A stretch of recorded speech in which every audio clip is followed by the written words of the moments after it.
여기에서 매수해서 여기서 매도하면 되는 겁니다. 여기도 마찬가지죠. 이렇게 여러분들이 이 볼린저 밴드를 응용해서 활용할 수 있다라는 겁니다.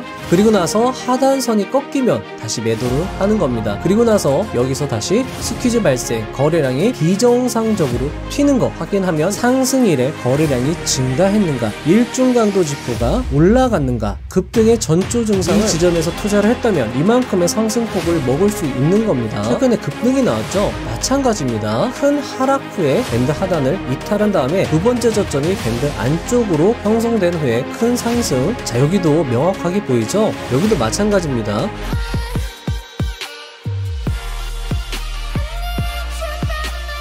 알바로 모은 1,600만원을 종잣돈으로 해서 주식 투자로만 2,400억을 번, 그리고 2020년도 기준 1조 원의 자산을 보유하고 있다고 알려진, 오전 거래로만 40억 이상 수익을 내는 클래스를 보여주는 천재 트레이더 BNF의 지표 볼린저 밴드.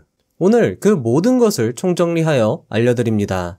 간혹 댓글로 기술적 분석 투자자 중에 몇천억대 혹은 1조 원대 자산가는 없냐고 물어보시는 분들이 있는데 BNF를 대표적인 예로 들 수 있을 것 같습니다. 사실 그가 전설로 불리는 이유도 계좌를 확실히 인증한 개인 투자자 중에서는 전 세계를 통틀어, 자 여러분들, 전 세계를 통틀어입니다. 전 세계를 통틀어 BNF를 넘는 사람이 없다고 알려져 있기 때문입니다. 그리고 그가 올린 수익 대부분은 일본 시장이 약세장일 때 거둔 것이고, 자신만의 운용 방식으로 성공한 것을 보았을 때 분명 참고해 볼 만한 가치가 있는 사람이라고 생각합니다. 그는 비밀스러운 투자자였습니다. 그는 투자 고문, 출판 등 부탁을 수없이 받고 있지만 일체 거절하고 있어 그의 투자법에 대해서는 그다지 알려진 바가 없습니다. 참고로 소프트뱅크의 손정의 회장도 그에게 자산 운용을 부탁했지만 거절했다고 합니다. 하지만 그는 자신의 투자 기법을 인터뷰에서 밝힌 적이 있는데요. 그 인터뷰에서 언급된 것이 바로 볼린저 밴드입니다. BNF가 단기간에 엄청난 수익을 거둘 수 있게 해준 기법이 역추세 단기 매매와 추세 수익 매매인데요. 그 매매를 실현하게 해줄 수 있는 지표 역시 볼린저 밴드였습니다. BNF는 25일 이평선을 기준으로 괴리가 많이 발생했을 때 매수하고 상단에서 괴리가 많이 발생하면 매도하는 이격도를 활용한 투자법을 활용했고요. 이런 식으로 추세를 활용한 수익 매매도 사용했다고 이야기를 하는데요. 그의 투자법을 자세하게 공개를 하지 않았기 때문에 아마도 오늘 영상이 여러분들께 도움이 되리라 생각이 됩니다. 사실 제가 볼린저 밴드에 관심을 갖게 된 것은 다른 이유에서였습니다. 지금까지 기술적 분석의 대가, 단기 투자의 대가들의 공통점을 살펴보면 그들은 모두 눌림목에서 매수 타점을 잡는 것을 매우 좋아했다는 공통점을 발견할 수 있었습니다. 눌림목 매매는 해외든 국내든 할 것 없이 공통된 기법이었습니다. 그리고 저는 궁금해졌습니다. 눌림목 매매를 좀 더 영리하게 하는 방법은 없을까? 눌림목 매매를 좀 더 쉽게 할 수 있는 방법은 없을까?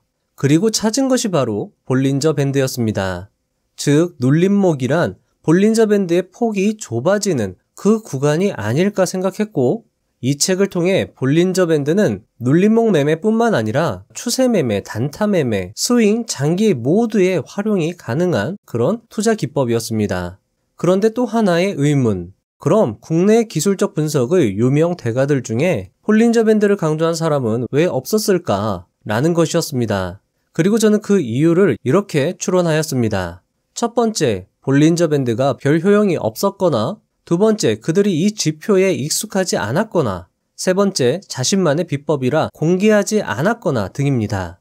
첫 번째로 볼린저 밴드가 별 효용이 없었거나를 검증을 해봤는데요. 하지만 볼린저 밴드는 분명 효용 있는 지표였습니다. BNF뿐만 아니라 많은 국내 투자 고수들이 볼린저 밴드를 사용했고, 기관이나 외인이 많이 사용하는 지표로도 알려져 있습니다. 그리고 또 검증해 볼 것은 이 지표, 즉 볼린저 밴드가 그들에게 익숙하지 않았을 수 있다라는 것입니다. 왜냐하면 주식 투자 4단계 이론을 언급한 유명 투자 대가들이 별로 없었기 때문이죠. 사실 이 주식 투자 4단계 이론은 해외에서는 매우 일반적으로 받아들여지는 이론임에도 불구하고 국내 유명 투자 대가들은 이 주식 투자 4단계 이론을 언급한 분들이 별로 없었습니다. 그나마 경험적으로 체득하여 주식 투자 4단계 이론을 언급한 투자자는 마하세븐 한봉호 투자자, 스윙 트레이더, 성현우 투자자 정도였습니다. 그리고 마지막, 만약 만에 하나 볼린저 밴드 활용이 정말 그들의 비법이라 공개하지 않은 것이라면 오늘 영상이 조금은 가치가 있지 않을까 생각됩니다. 사실 저는 그들이 일부러 공개하지 않았다라고는 생각하지 않습니다. 저는 그들이 이 지표에 익숙하지 않았다라고 해석하는 게 더 신빙성이 있을 것 같습니다. 만약에 유명 투자 대가들이 이 지표에 익숙하지 않거나 또는 자신의 비법이라고 공개하지 않았거나 어쨌든 어떤 이유에서든지 간에 이 볼린저 밴드라는 것을 우리가 익힌다면 분명 도움이 될 거라 생각이 되며 오늘 영상을 보시면 아마 여러분들이 또 자주 사용하는 지표가 이 볼린저 밴드가 되지 않을까 싶습니다. 그리고 볼린저 밴드의 창시자가 쓴 이 책은 제 영상보다 훨씬 더 가치가 있을 것이라 생각됩니다. 그러므로 이 책의 일독을 권장해 드립니다. 저는 그렇게 머리가 좋은 사람이 아니라 이 책이 조금은 어려웠지만 여러분들이라면 이 책을 충분히 소화해낼 것이라 생각됩니다. 그리고 소화한 만큼의 가치는 충분할 것입니다. 오늘 영상은 이 책 외에도 볼린저 밴드와 관련된 많은 영상과 글들을 참고했습니다. 여러분들의 투자 실력과 수익 향상에 도움이 되었으면 하는 바람입니다. 부자의 서원 채널을 꾸준히 시청하시는 여러분들은 10억 계좌를 달성할 것입니다. 제가 다른 건 장담 못해도 여러분들이 할 수 있다는 것은 장담할 수 있습니다. 김승호 회장님의 말씀처럼 끈기와 기기가 있다면 무엇이든 이룰 수 있습니다. 여러분들은 충분히 할 수 있습니다. 그리고 그 바탕에 오늘 영상이 기여했으면 합니다. 자, 그럼 영상 시작해 보도록 하겠습니다.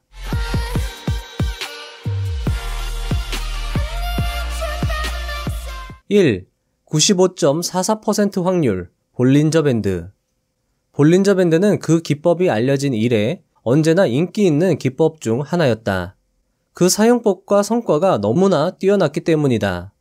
그리고 또 하나의 볼린저 밴드의 강점은 단순하다는 것이다.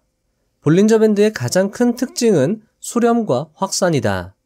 자, 여기 보시면 여기 빨간색 선이 볼린저 밴드의 상단이 되고요. 여기 아래쪽에 연두색 굵은 선이 볼린저 밴드의 하단선이 됩니다. 그래서 볼린저 밴드가 이렇게 넓어졌다가 이걸 확산이라고 하는 거고요. 그 다음에 이렇게 좁아지는 수렴, 확산과 수렴이 계속 반복되면서 주가가 이렇게 흘러간다라는 겁니다. 그런 특징을 볼린저 밴드가 잘 표현해 준다라는 거죠. 자, 계속하겠습니다. 주가가 살아있는 생물처럼 움직이는 것과 마찬가지로 볼린저 밴드는 폭이 넓어졌다, 좁아졌다를 반복하며 운동을 지속한다. 중요한 것은 밴드 폭이 넓어질 경우 마냥 넓어질 수는 없다는 것이며 또한 좁아질 경우 좁아진 채로 계속 머물지는 않는다는 것이다. 좁아지면 넓어지려는 욕구가 강하게 되고 지나치게 넓어지면 좁아지는 쪽으로 운동성을 갖는다. 2. 볼린저 밴드? 주가가 볼린저 밴드의 상단과 하단 사이에서 움직일 확률은 95.44%이다.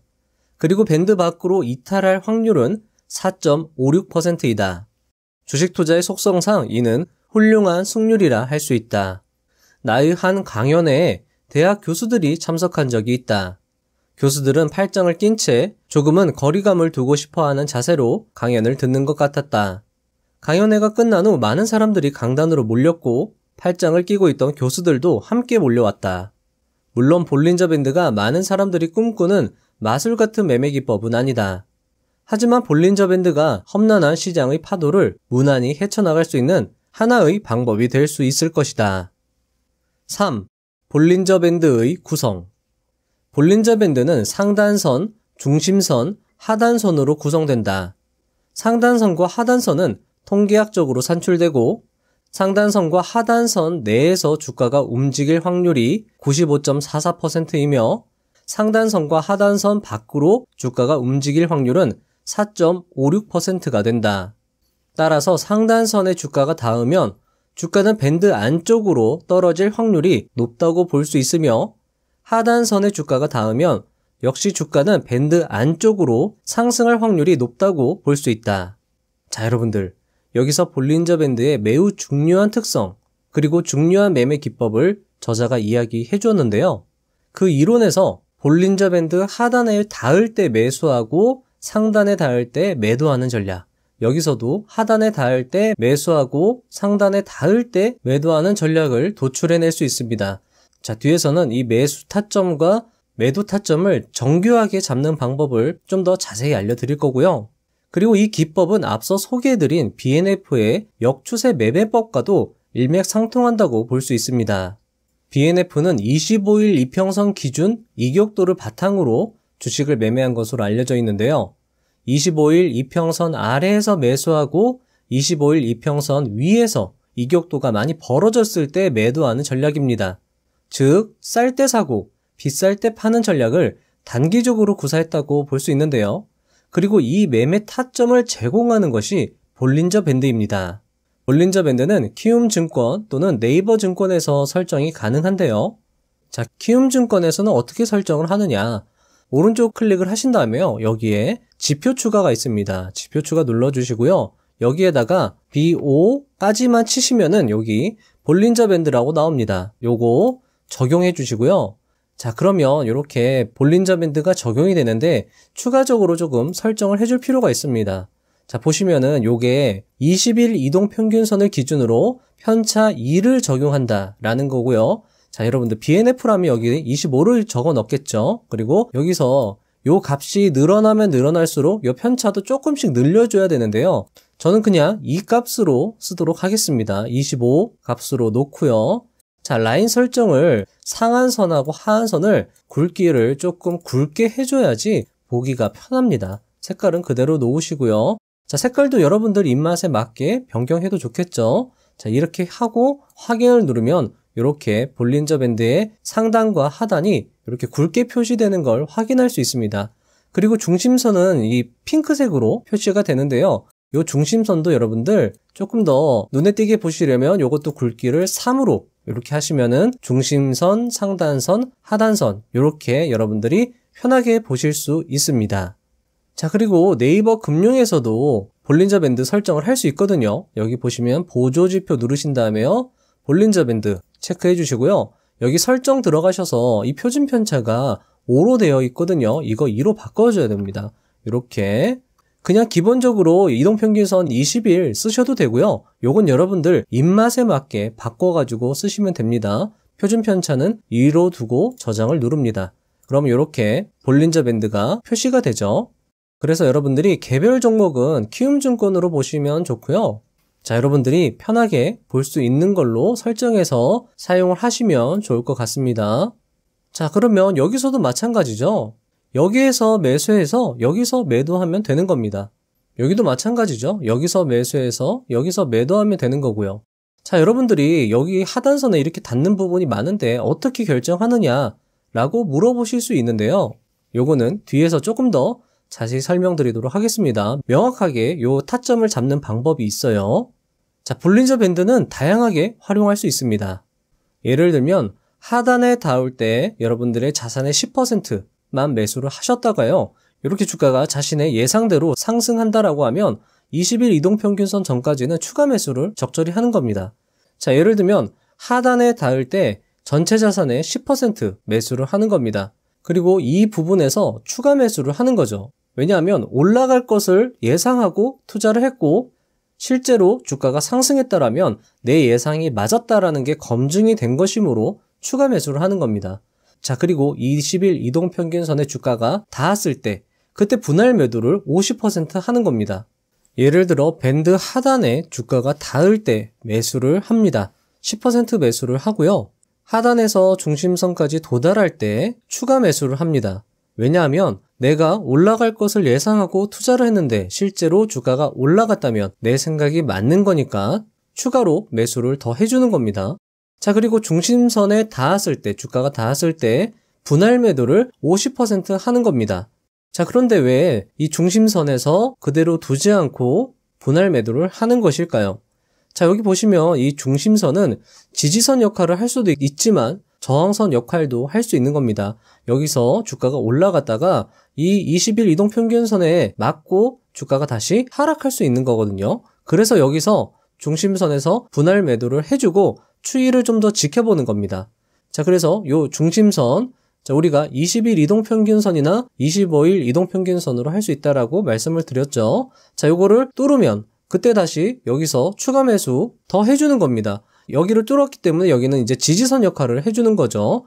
자, 그래서 이 부분에서 추가 매수를 해주고요.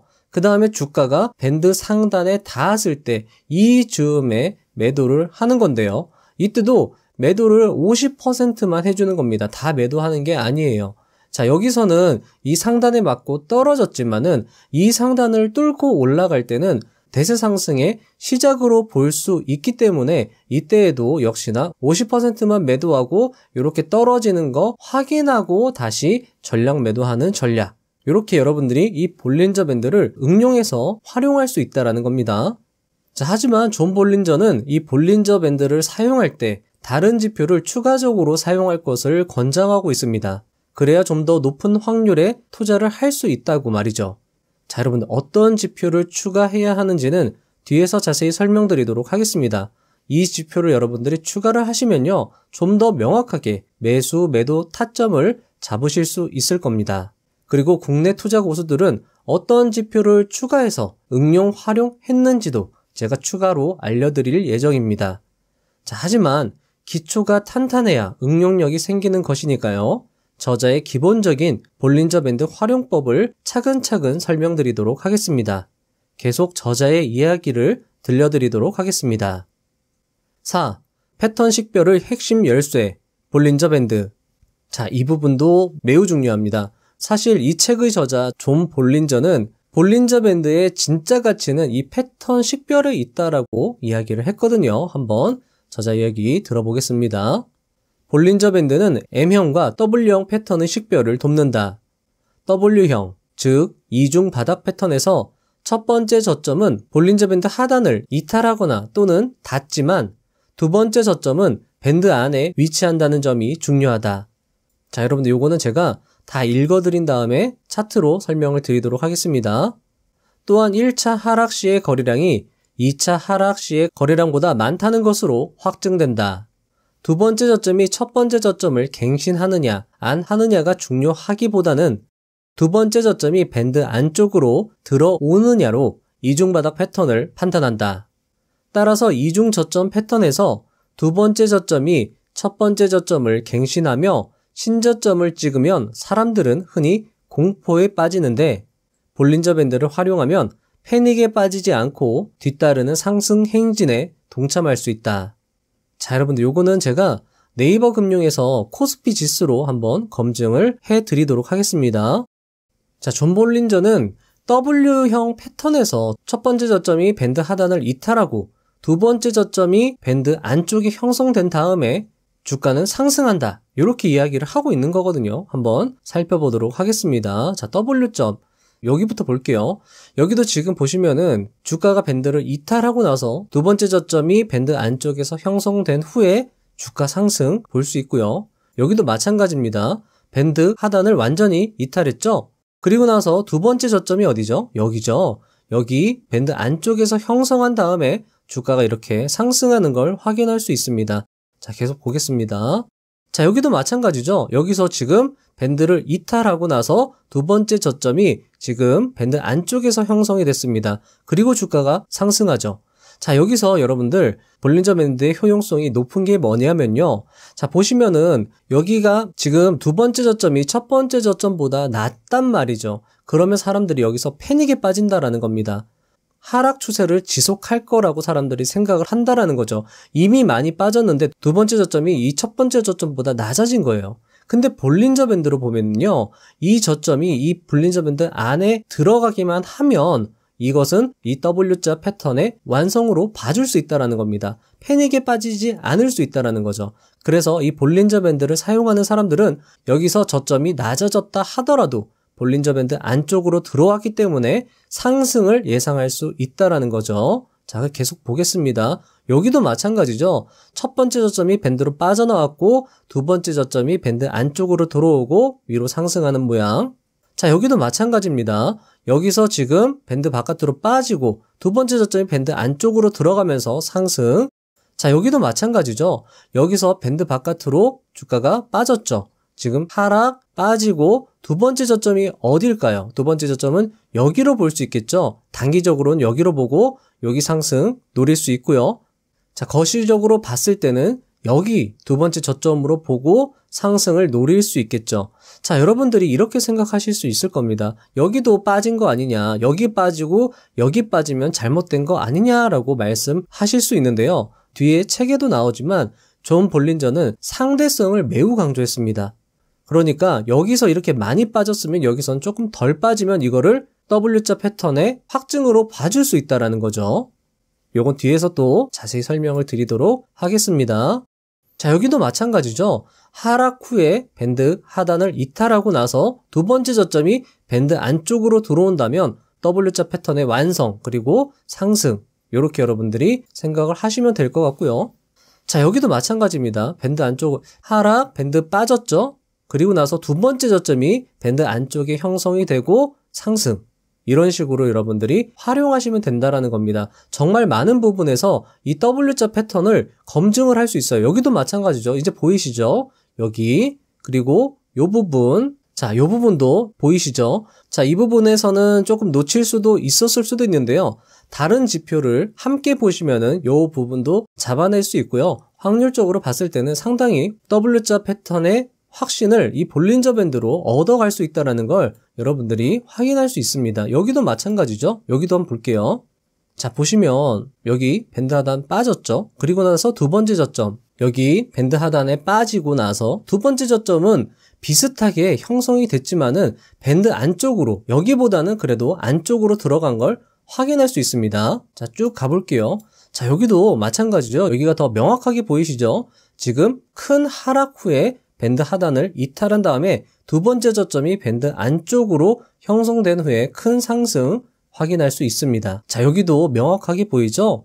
큰 하락 후에 밴드 바깥으로 이탈한 다음에 두 번째 저점이 밴드 안쪽으로 형성되면서 큰 상승. 자, 여러분들, 제가 시간 관계상 다 해드리지는 못하겠지만 여러분들도 한번 이렇게 개별 종목에도 적용되는 원칙이기 때문에 이렇게 볼린저 밴드 설정하신 다음에 확인해 보시면 좋을 것 같습니다. 자, 계속 읽어드리겠습니다. 많은 경우 모멘텀의 천장과 바닥은 볼린저 밴드 바깥에서 일어나며 이어지는 주가의 천장과 바닥, 즉 반전 지점은 볼린저 밴드 안에서 일어난다. 볼린저 밴드의 가장 중요한 활용법은, 자, 여러분들, 가장 중요한 활용법이라고 저자가 강조했습니다.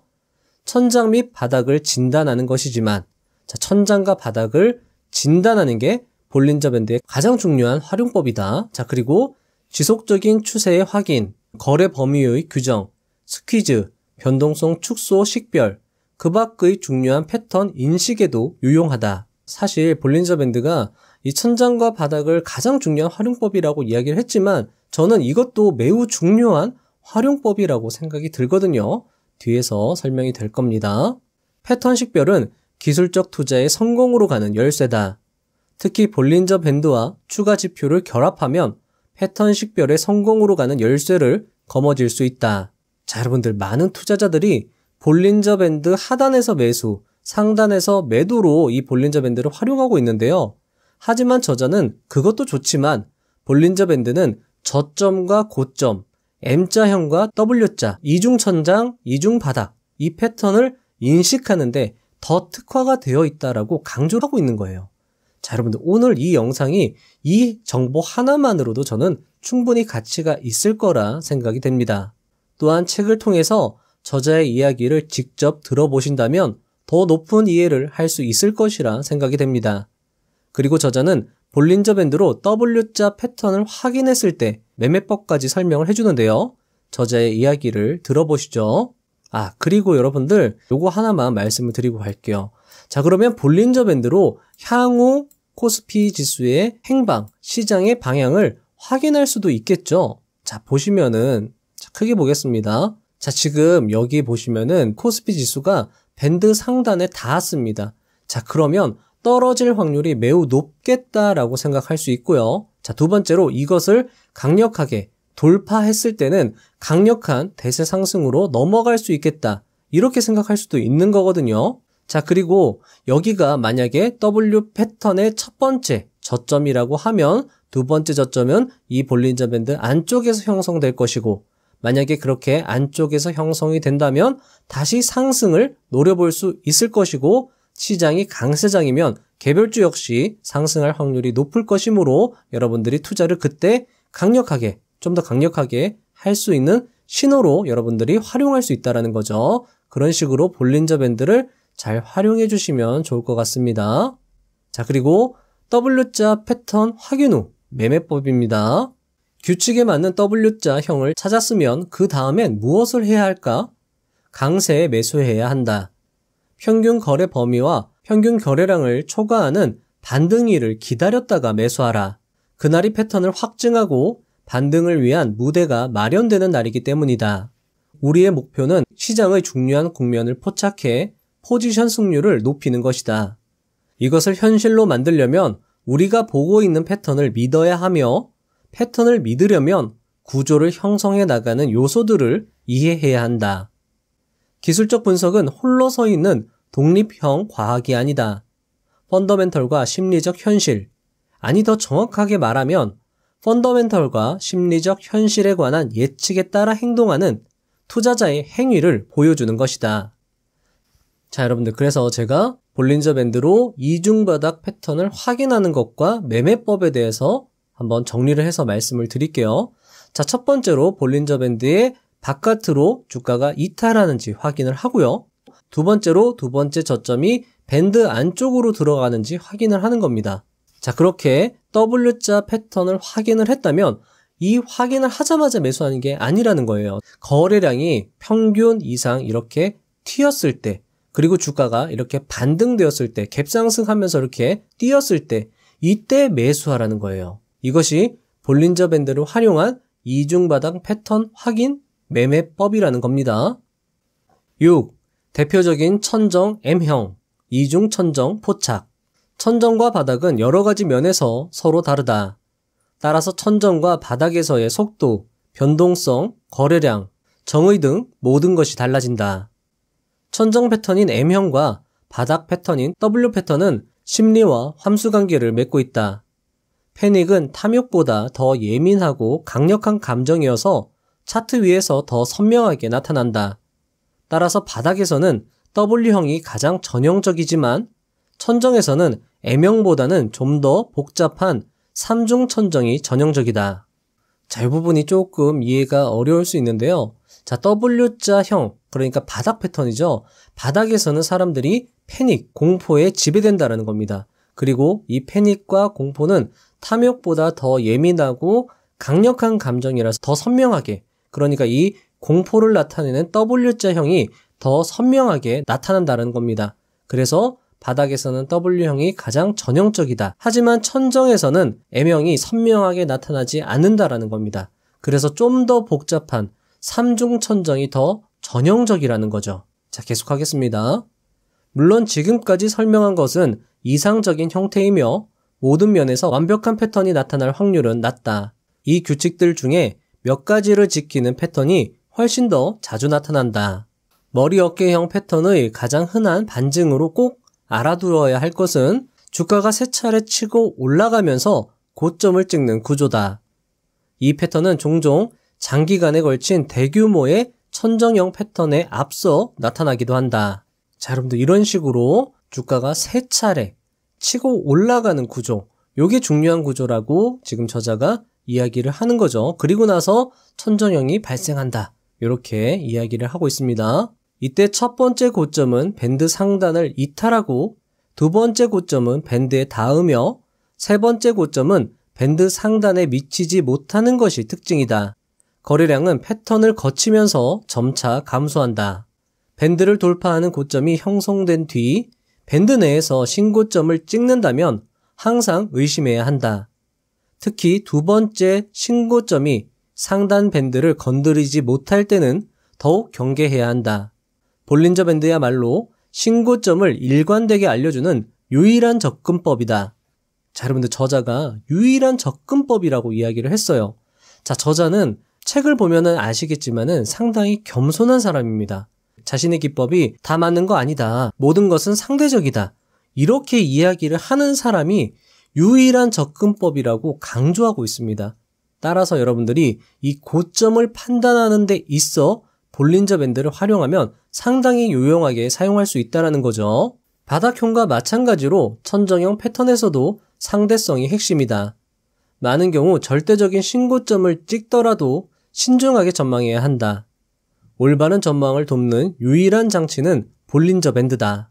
자, 저자는 신고점을 판단하는데 이 볼린저 밴드가 매우 유용하게 활용된다라고 하는데요. 사실은 여러분들 뒤에서 설명되는 하단 꺾임으로 이 고점을 쉽게 확인할 수 있습니다. 자, 요건 제가 뒤에서 다시 설명을 드리도록 하겠습니다. 7. 추세. 밴드 위를 달리다. 볼린저 밴드나 엔벨로프를 활용할 때 흔히 저지르기 쉬운 실수는 주가가 밴드 상단에 닿았을 때 무턱대고 매도하는 것이다. 밴드 상단과 하단에 주가가 닿는 것은 하나의 기준일 뿐이지 그것 자체만으로 어떤 마법 공식이 될 수는 없다. 주가가 상승 추세를 타면 주가는 밴드의 상단을 수없이 터치하며 우상향한다. 나는 이런 현상을 밴드 타기라고 부르며 지속형 추세에서 자주 나타난다. 상승세가 지속될 동안에는 계속 상단 밴드 터치가 발생하고 대개 종가가 밴드 밖으로 빠져나오는 날도 여러 번 발생한다. 이때 볼린저 밴드와 함께 사용하면 유용한 지표가 일중강도 지표이다. 이는 밴드를 타는 기간을 진단하는 데 아주 유용하다. 자, 여러분들 일단 이 그림을 보면서 일중강도 지표하고 볼린저 밴드를 사용해 보도록 하겠습니다. 자, 보시면 코스피는 2020년도 3월에 저점을 찍고 2021년도 6월경에 고점을 찍고 크게 하락했습니다.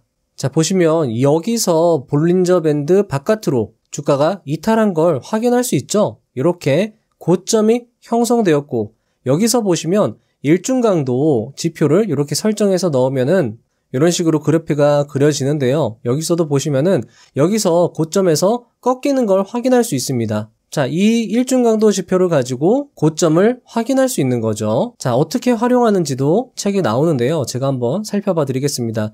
일중강도를 여러분들 이 저점을 이으면은 상승 추세선이 그려지거든요. 그래서 여기 점과 여기 점을 이어서 이 점을 하단 이탈할 때 그때를 매도 시점으로 보는 겁니다. 그때를 고점이라고 판단할 수 있는 거죠. 자, 그리고 단기적으로 이 점과 요 점을 연결해서 상승 추세선을 그리고 이 상승 추세선을 일중강도 지표가 하단 이탈했을 때 이때를 고점으로 판단하는 이런 식으로 여러분들이 일중강도 지표를 가지고 상승 추세의 끝자락을 확인할 수 있다는 겁니다. 자, 일중강도 지표는 어떻게 추가를 하냐면요. 자, 키움증권에서 오른쪽 클릭하신 후에요. 지표 추가 눌러주신 다음에요. 여기다가 BOS라고 치시면 자, 여기 이렇게 일중강도 지표가 나오거든요. 요거를 적용을 하시면 자, 이렇게 일중강도 지표를 여러분들이 확인할 수 있습니다. 자, 단기적으로도 일중강도 지표를 확인할 수 있겠죠? 여기서 매수해서 일중강도 지표가 이렇게 급격하게 꺾일 때 매도하는 전략을 취할 수도 있겠죠. 자, 여러분들 제가 지금까지 말씀드린 이 볼린저 밴드를 가지고 고점과 저점을 판단하는 것 유용하게 사용할 수 있고요. 저자는 유일한 방법이라고까지 강조를 했습니다. 이 부분은 정말 책을 읽어보시면서 공부를 하셨으면 좋겠어요. 제가 아무리 설명을 잘했다 하더라도 책을 따라갈 수는 없으니까요. 8. 변동성 수축 그리고 돌파, 눌림목 매매 타점 제공.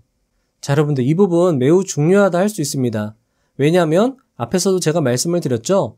해외, 국내 투자 대가들이 가장 확률 높은 매수 타점이라고 말하는 게 이 눌림목이고요. 눌림목 매매 타점을 제공하는 기법이 이 볼린저 밴드를 활용한 기법이기 때문이죠. 그걸 제가 설명을 드릴 겁니다. 간단하게 말씀을 드리면 눌림목 매매 타점은 볼린저 밴드의 수축 그리고 상단선 돌파, 이게 변동성 돌파로 볼 수 있는 거거든요. 그걸로 결정을 할 수 있는 겁니다. 일단 저자의 이야기를 먼저 드리고요. 제가 다시 정리해서 말씀드리도록 하겠습니다. 스퀴즈는 볼린저 밴드와 관련해 가장 많은 질문이 쏟아지는 인기 있는 주제다. 자, 여러분들 여기서 스퀴즈라는 단어가 나왔는데요. 스퀴즈란 영어로 쥐어짜다라는 뜻을 가지고 있습니다. 오늘 영상에서는 이 스퀴즈를 변동성 축소, 밴드폭이 갑자기 좁아지는 현상, 이렇게 이해하시면 좋을 것 같습니다. 계속하겠습니다. 밴드가 갑자기 확 수축하거나 오랫동안 수축했다가 폭발적으로 활짝 벌어지면 눈길이 안 갈 수가 없다.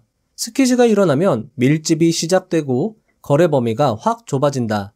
이동평균은 거의 들어 눕다시피 되어 일일 주가가 중앙 부분에 걸쳐진다. 그리고 볼린저 밴드도 주가 주위로 타이트하게 좁아진다.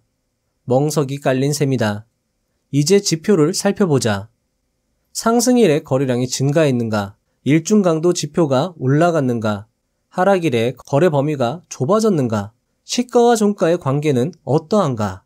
이들 각각의 증거가 최종 방향을 예측하는 데 도움을 준다. 그리고 뉴스를 예의주시하라. 뉴스가 촉매제가 되는 경우가 많다. 자, 여러분들 보시면은 이렇게 급등이 나올 때 저자가 말한 이 밴드폭이 좁아지는 현상, 스퀴즈 현상이 발생이 됐다라는 겁니다. 저자는 이것을 멍석이 깔렸다라고 표현을 하고 있고요. 보시면은 이동평균선이 거의 들어 눕다시피 하고 밀집이 시작되고 거래 범위가 확 좁아진다. 그리고 밴드 주위로 타이트하게 좁아진다. 이렇게 표현을 했고요. 이때 저자가 강조했던 게 상승일에 거래량이 증가했는가, 일중 강도 지표가 올라갔는가, 하락일에 거래 폭이 좁아졌는가, 시가와 종가의 관계는 어떠한가, 이것을 확인한다면 급등의 전조 증상을 확인할 수 있다는 겁니다. 자, 보시면 마크 미너비니 같은 경우에도 급등하기 전에 거래량이 급격하게 마르면서 변동성이 매우 축소되는 그 시점을 확인하면 그 이후로 급등이 날 확률이 높다라고 이야기를 했거든요. 이 책의 저자 존 볼린저도 같은 이야기를 하고 있는 겁니다. 자, 계속하겠습니다. 자, 이 부분도 중요합니다. 밴드폭이 확장되는 것에도 중요한 규칙이 또 나온다. 자, 여러분들 중요한 규칙이라고 저자가 강조했죠. 상승 추세에서 하단 밴드는 우하향하고 상단 밴드는 우상향하며 추세를 지속한다. 이때 주의할 것이 바로 밴드 기울기의 꺾임이다. 자, 여러분들 보시면 자, 이렇게 밴드 상단이 우상향하고 밴드 하단이 우하향하면서 추세를 지속한다라는 겁니다. 그런데 이때 주의할 게 뭐라고 했죠? 밴드의 꺾임. 이게 중요한 규칙이라는 건데요. 자, 계속 읽어드리겠습니다. 밴드 하단선의 우하향이 꺾이면서 우상향할 때 또는 밴드 상단선의 우상향이 꺾이면서 우하향한다면 추세가 끝났을 확률이 매우 높다. 하지만 그렇다고 모든 움직임이 끝난 건 아니다. 추세가 지속되는 구간이 또다시 나타날 수도 있다. 하지만 어쨌든 현재의 동력은 대체로 소진되었다고 봐야 한다. 모두가 추세의 지속을 바라겠지만 밀집이나 반전을 예상하는 것이 현실적이다. 여러분들 여기서 보면은 명확하게 보입니다. 하단선이 꺾일 때 이때를 여러분들 고점으로 생각하시면 된다라는 거예요. 자, 보시면은 여기서도 고점에서 하단선이 이렇게 급격하게 우상향하는 걸 확인할 수 있습니다. 여기서도 마찬가지죠. 고점에서 하단선이 급격하게 우상향하는 모습, 여기서도 마찬가지입니다. 여기서도 우상향, 여기서도 급격하게 우상향. 이렇게 여러분들이 고점을 판단할 수 있다는 겁니다. 근데 여러분들 여기서 고점을 어느 지점으로 삼아야 할지 조금 헷갈리는 부분이 나오는데요. 이때는 여러분들 상단선을 함께 보면 좋습니다. 지금 보시면 하단선은 꺾였지만 상단선은 아직 안 꺾였잖아요. 그러니까 여기를 고점으로 봐주기는 조금 애매하다라는 거죠. 여기는 지금 명확하게 하단선도 꺾였고 상단선도 아래로 꺾였으니까 이 지점을 고점 지점으로 확인할 수 있는 겁니다. 여기도 마찬가지죠. 여기도 지금 보시면은 하단선이 꺾이고 상단선도 살짝 꺾인 걸 여기와 비교해서 보면 꺾인 걸 확인할 수 있습니다. 여기도 마찬가지죠. 하단선이 꺾이고 상단선이 꺾였습니다. 따라서 이것도 고점으로 봐줄 수 있는 겁니다.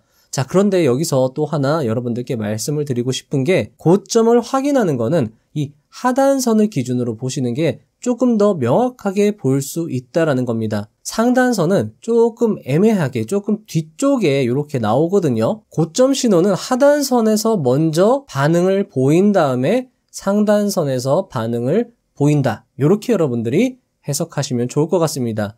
자, 그리고 매수 타점은 어디로 잡으면 되죠? 스퀴즈가 발생하는 구간, 변동성이 축소하는 구간, 거래량이 급격하게 마르면서 밴드폭이 옆으로 기는 구간, 그때를 여러분들이 매수 타점으로 잡으시면 된다라는 겁니다. 자, 그리고 상승 추세는 어떻게 확인하죠?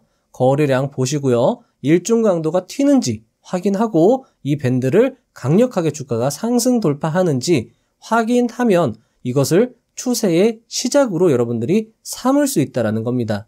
자, 그리고 추세는 언제 끝난다라고 했죠? 일중 강도를 상승 추세선을 그려서 이때 추세가 꺾였구나 여러분들 확인하면 되시고요. 자, 그리고 나서 여기서 만약에 여러분들이 잘 매도를 했다고 쳐요. 자, 그러면 다시 또 기회를 준다라는 겁니다.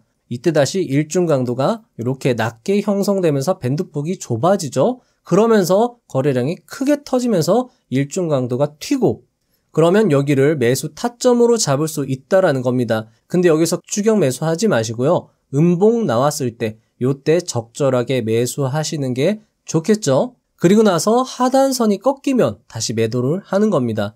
그리고 나서 여기서 다시 스퀴즈 발생, 변동성 축소가 발생이 되고요. 이렇게 거래량이 비정상적으로 튀는 거 확인하면 여러분들이 여기서 뭔가 추세의 전조 신호가 발생했구나 확인을 하시고 투자를 할 수 있다라는 겁니다. 또 여러분들 뒤에서 제가 또 지표를 하나 더 말씀을 드릴 건데요. 그 지표와 함께 보면 이 스퀴즈 발생, 변동성 축소를 더 명확하게 볼 수 있습니다. 그건 제가 뒤에서 설명을 드릴 거고요. 자, 그리고 마크 미너비니가 강조한 투자 기법이 200일 이동평균선이 우상향하는지 확인하고 그때 2단계로 생각해서 투자를 하라고 했잖아요. 역시나 여기도 마찬가지입니다. 지금 회색선이 200일 이동평균선이거든요. 200일 이동평균선이 우상향하면서 주가가 이 위에서 움직일 때 볼린저 밴드를 활용해서 투자를 하시면 조금 더 확률 높은 투자를 할 수 있다라는 겁니다. 이런 식으로 여러분들이 투자 대가들의 장점, 공통점을 캐치해서 여러분들만의 스타일로 만드시는 거예요. 그런 의미에서 제가 만들어드리는 콘텐츠가 의미가 있을 수 있다는 겁니다. 자, 그리고 일본의 투자의 신, BNF는 어쩌면 이 원리를 본능적으로 캐치하고 이 투자법으로 엄청나게 돈을 빠르게 불린 것일 수 있거든요. 따라서 여러분들도 책을 읽어보시고 활용을 하시면 좋을 것 같습니다. 9. 자, 이 부분도 중요합니다. 변동성 돌파 매매, 심화. 수많은 트레이딩 시스템을 누구보다 열정적으로 연구한 사람이 도착한 결론이 변동성 돌파이다. 또한 볼린저 밴드를 가장 명쾌하고 직접적으로 응용하는 방법이 변동성 돌파 시스템이다. 자, 저자가 지금 이야기하는 건 이 변동성 돌파라는 건 모든 투자대가들이 결국에는 마지막에 도달하는 이 기승전결이 변동성 돌파라는 거예요. 변동성이 돌파될 때 매매하면 가장 높은 확률로 수익을 낼 수 있다. 그리고 이 변동성 돌파와 궁합이 가장 잘 맞는 지표가 바로 이 볼린저 밴드라고 저자는 강조를 하고 있는 겁니다. 일단 스퀴즈를 기다렸다가 밴드 상단을 돌파하면 그때 매수를 단행한다. 이때 주의할 것은 손실 제한을 짧게 설정해야 한다는 것이다. 왜냐하면 돌파를 실패하는 경우도 있기 때문이다. 이때 거래량과 다른 지표를 함께 활용하면 좀 더 확률 높은 투자를 할 수 있다. 자, 여기 보시면은 제가 아까 지표를 하나 말씀드린다고 했잖아요. 여기에 제가 추가한 게 밴드 폭 지표입니다. 어떻게 추가를 하냐면요. 키움증권에서 오른쪽 클릭, 지표 추가 해서 여기다가 B라고 치시면 바로 나오는 게 밴드 %B 아래 이 밴드 요거를 적용을 누르시면 밴드 폭이 이렇게 적용이 되거든요. 이때 여러분들이 언제가 변동성 축소가 발생하는 시점이냐 판단할 때 요 밴드 폭이 가장 낮을 때 이때를 여러분들이 변동성이 가장 줄어든 시점으로 판단하시면 된다라는 겁니다. 사실 이 삼성전자 같은 종목은 무거워서 조금 확인이 어렵지만은 다른 종목을 한번 볼게요. 자, 이 종목 같은 경우에는 정말 명백하게 우리가 변동성 축소를 확인할 수 있죠. 이 지점하고 요 지점입니다. 요 지점에서 언제를 우리가 추세의 시작으로 볼 수 있을까요? 이때죠. 요때가 추세의 시작으로 볼 수 있는 거죠. 그래서 적절하게 이 지점에서 투자를 했다면 이만큼의 상승폭을 먹을 수 있는 겁니다. 이때도 마찬가지죠. 자, 다른 종목도 한번 볼게요. 자, 이 종목도 마찬가지입니다. 이렇게 밴드폭이 옆으로 기는 거예요. 이동평균선하고 밀집이 발생됐죠. 자, 밴드폭을 보시면은 이렇게 여기에 스퀴즈가 발생된 걸 확인할 수 있습니다. 변동성 축소를 확인했죠. 자, 하지만 이것만 봐선 또 안 됩니다. 거래량도 함께 봐야 되고요. 일중 강도가 튀는지도 봐야 되는 겁니다. 따라서 여기서 변동성 축소가 발생됐고요. 매수 타점은 이 부분이 된다라는 겁니다. 이 부분. 그 다음에 이렇게 상승분을 취하시면 된다라는 겁니다. 자, 보시면 DB하이텍도 최근에 급등이 나왔죠? 마찬가지입니다. 자, 변동성 축소를 보시면 돼요. 변동성 축소, 여기 지금 보시면은 볼린저 밴드가 옆으로 기면서 밀집이 발생된 걸 확인할 수 있습니다. 좀 더 명확하게 보자면 밴드폭 지표를 함께 확인하면 되겠죠. 이 부분에서 변동성 축소 확인하시고요. 자, 그리고 언제가 매수 타점일까요? 자, 보시면은 일중 강도가 튀었을 때, 거래량이 갑자기 뛰었을 때, 밴드 상단을 강력하게 뚫었을 때, 이 부분이 매수 타점이 된다라는 겁니다. 물론 흔들기가 나올 수 있으므로 지금 여기서 보시면은 밴드 하단 부분에서 매수하시는 것도 좋은 방법이에요. 여기서 급하게 매수하지 마시고요. 조정받을 때, 요럴 때 매수를 하시면 이렇게 큰 추세 상승을 맛볼 수 있다라는 겁니다. 이런 식으로 여러분들이 이 볼린저 밴드와 다양한 지표들을 활용해서 투자를 하시면 좀 더 명확한 투자를, 믿을 수 있는 투자를 할 수 있다라는 겁니다. 여러분들 책에서 이 변동성 축소, 돌파 부분도 꼭 읽어보시고 공부하셨으면 좋겠습니다. 왜냐하면 저자가 그림 자료도 많이 보여주면서 설명을 하는데요. 상당히 도움이 많이 되었습니다. 특히 오늘 영상을 보시고 책을 보시면 이해에 더 도움이 될 것이라 생각이 됩니다. 10. 국내 고수들의 볼린저 밴드 응용법. 자, 여러분들 사실 이 책만 보셔도 충분히 할 수 있습니다. 하지만 다른 고수들은 이 볼린저 밴드를 어떻게 활용하는지 제가 한번 조사한 걸 정리해서 말씀을 드려보겠습니다. 자, 해당 방법은 주식 단태님과 차트 영웅님의 기법을 참고를 했습니다. 자, 주식 단태님은 이 볼린저 밴드에다가 일목 균형표를 추가해서 매수 타점을 잡으시는 걸 제가 확인을 했거든요. 주식 단태님은 일목 균형표 위에 그리고 200일 이동평균선, 그분은 224일을 쓰시는데요. 저는 200일 이동평균선으로 하겠습니다. 책에 나온 대로 200일 이동평균선과 일목균형, 여기를 구름대라고 하더라고요. 구름대 위에 주가가 위치하고 있을 때, 그리고 그 위치하고 있는 와중에서 밴드 하단에 주가가 닿을 때, 그때가 단기 매매 타점, 매수 타점이다. 이렇게 이야기를 하고 있습니다. 여기 같은 경우에는 요 지점이 될 수 있겠죠. 잘 보이진 않지만 회색 선이 200일 선이고요. 요 밑에 연한 녹색이 밴드의 하단입니다. 요때 여기 닿았을 때 매수하면 이렇게 추가 상승을 맛볼 수 있는 거고요.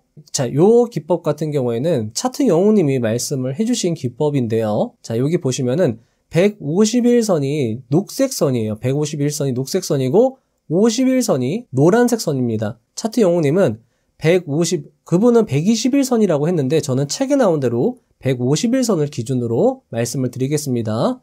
150일과 50일 이동평균선 아래로 주가가 이렇게 눌렸을 때 주시하고 있다가 이렇게 눌렸다가 밴드 상단으로 강력하게 돌파했을 때, 이때를 추세의 시작점으로 본다고 차트 영웅님은 이야기를 했거든요. 자, 이 종목 같은 경우에는 어떻게 됐냐면요. 이렇게 됐습니다. 이때 매수를 했으면 이만큼의 추세 상승분을 먹을 수 있다라고 이야기를 한 거죠. 여러분들, 이런 식으로 얼마든지 이 볼린저 밴드를 활용할 수 있다라는 걸 여러분들이 인지하시고 여러분들이 계속 활용해 보시면서 여러분들의 것으로 만드시고, 이런 식으로 여러분들이 다양한 지표들을 함께 병합해서 여러분들과 잘 맞는 지표들이 있을 거예요. 그런 것들을 병합해서 조금 더 디테일하게 매수 타점을 잡는 연습을 하신다면 여러분들도 얼마든지 높은 수익을 거둘 수 있을 거라 생각이 됩니다.